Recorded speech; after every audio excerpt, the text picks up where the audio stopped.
Hello guys, I'm Super Ron, welcome back to the channel and we're here for another Auto Shack episode, and today I'm going to be covering what I've done on this BMW 2002 Turbo.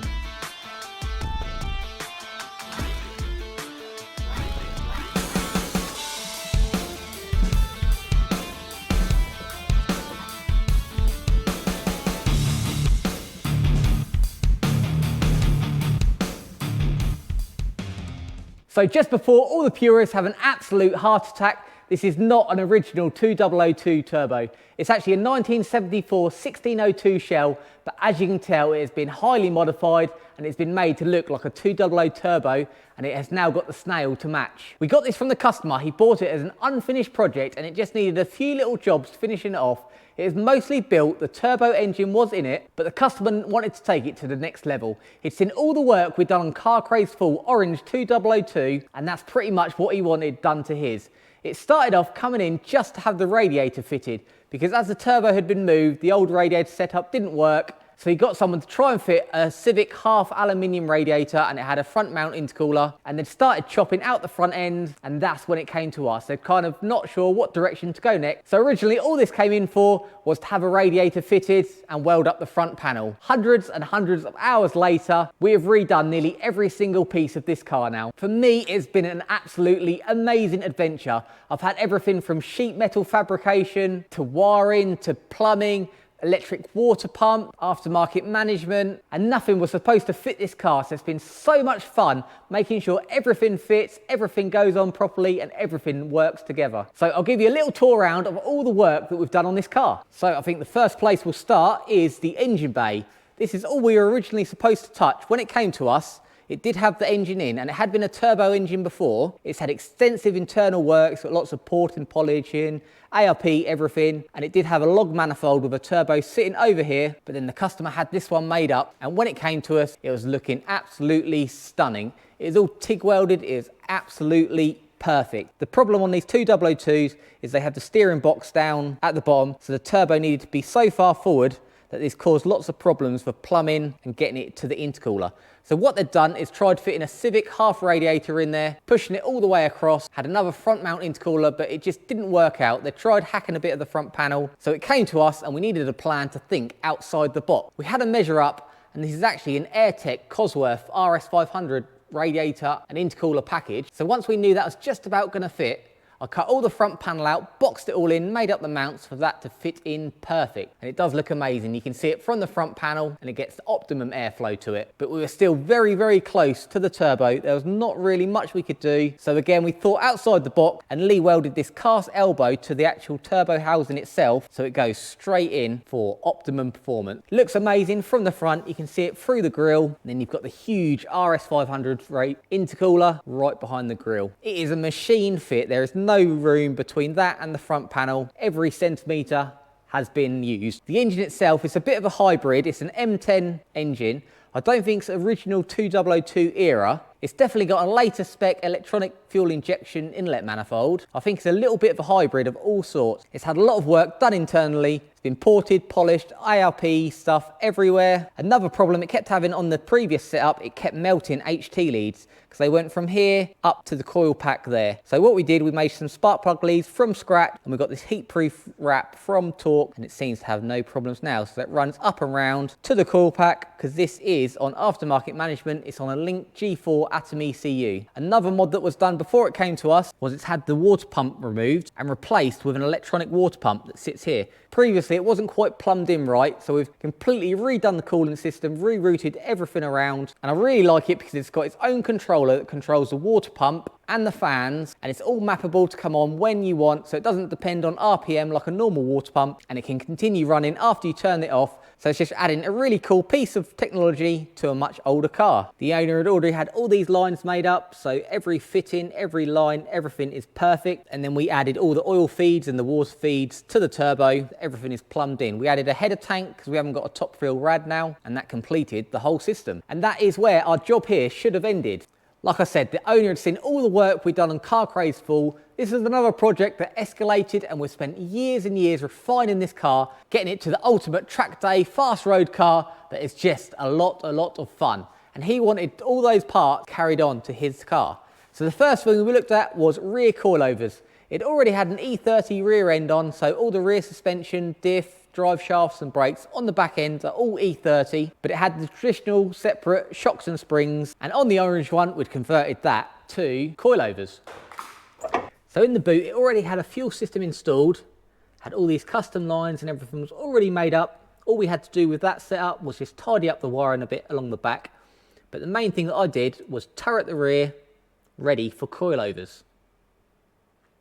Because the 2002 has very inboard shocks, they're not supposed to go up and down. They're almost at 45 degrees, whereas now they're dead upright. Luckily at the time we had an E30 in, so I was able to get all the suspension geometry for the turret placement and everything off an actual E30. Then I also made up a strut brace, so that's all part of it. So that stiffened up the rear end, no end. And while we're there, I did a few little rust repairs on the underneath, boxed everything in nicely. So there'll be no problem there. It's nice and stiff. Loads of room for huge wheels and ultimate adjustment with the coilovers. The other thing we did underneath was on the E30 setup, I made the trailing arms adjustable. So it was a kit that you buy and you weld on the little tabs with the slots, and it uses centric bolts so you can get toe adjustment and camber adjustment on the arms, because as everyone knows, when you slam these BMWs, the wheels hang right in. So it made that all adjustable, and we fitted a rear anti-roll bar trying to improve the handling even more, make it tunable, and fitted gas gold coilovers. So we've got all the best components, painted them all up, had it all powder coated, and now it looks absolutely stunning. And then moving round to the front, something else that we did on Car Craze Fall's car was to tub the front arches. So a problem with these 2002s, there's not a lot of space at the front. So if you had wide wheels, they kind of catch on it. So you can see there, I did loads of sheet metal work, made it all from scratch, and now he won't ever have any trouble, no matter what size wheels he goes, whether he goes full on slick, there's lots and lots of room in there. We've got the gas gold coilover, all adjustable, and with the adjustable top mount. It's got the wheelwood calipers, so you'll have no problem with stopping power. Inside, as you've probably seen, we've fitted the roll cage. We had to fit all the interior back in and cut it around the roll cage. Inside, we also fitted these new seats. It did have Kirky solid aluminium seats, but he was looking for a little bit of comfort, so we fitted these ones to match the rear. And the roll cage fits really nice and snug in there. Here's the controller for the water pump, so it's all self-contained. You can set alarms, trigger points. Another thing we did was fit EPAS. So we sent the steering column off to Easy Steer, and they sent it back with a Corsa EPAS system all fitted. It's also got a line lock, of course, for warming up those tyres. And he's got these really nice gauges. They're custom gauges sitting in the BMW positions. The two left ones were already fitted, but we fitted the right hand speedo and converted it to GPS, whereas before it was trying to read magnets off the prop, which never really works that well. So they're fully electronic gauges and they look really cool. There's the water pump just activated. Even though we're sitting still, we haven't started it yet, you can hear the water pump doing its cycle, getting everything circulated. It's little things like that that I absolutely love. So it's been one of those jobs that just escalated and escalated and escalated. And we ended up doing a full underside restoration in the end. So everything underneath was powder coated, and the whole underside of the car was stone chipped white, all in the wheel arches. Everything was resealed, but I enjoyed every single second of it. All the things I love about modifying a car, all the different parts of it were all contained in this one project, so I cannot complain. There's probably loads of bits that we've missed and I've forgotten about. I'll try and put all the pictures in as well. So it's just come back from Hybrid Tune and they've done the last few jobs that we couldn't do here in-house, and that was they did a full four-wheel alignment on it, got all the coilovers set up, got all the rear toe and camber set up, and just made sure everything was pointing straight. And once they were happy with all the wheels pointing in the right direction, they put it on their rolling road for a full mapping session to get this new big turbo, tubular manifold and exhaust system all synced in with everything. They also added their wideband controller and lambda in the exhaust and linked that all into the ECU for closed loop fueling. And with all these performance parts, it was heading up towards that 400 horsepower mark. So we've got a few more jobs to finish off, and then it's going to be test drive, which I can't wait to compare this to the orange one, which is also about 400 horsepower, but that is Honda powered. That's got a S2000 F20C with a supercharger. So with the supercharged Honda VTEC or the original BMW turbocharged engine, I can't wait to compare the two. Handling wise, we should be pretty much side by side because we've done the same mods on both cars.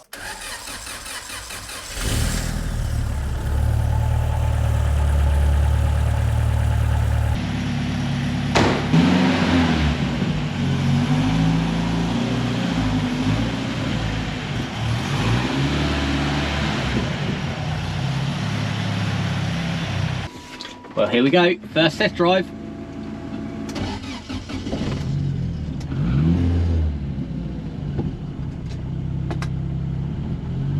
see if all this work has been worth it.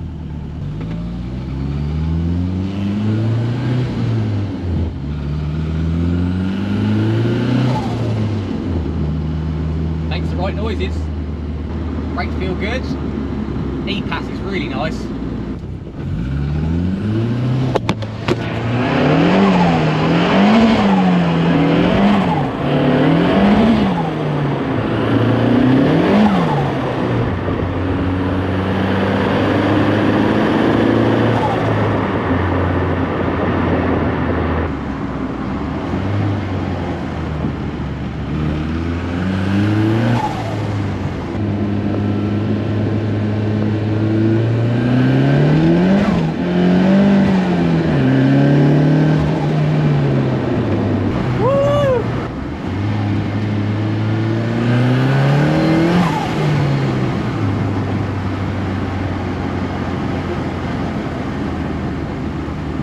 Be awesome to get this one and the orange one side by side to see how they compare.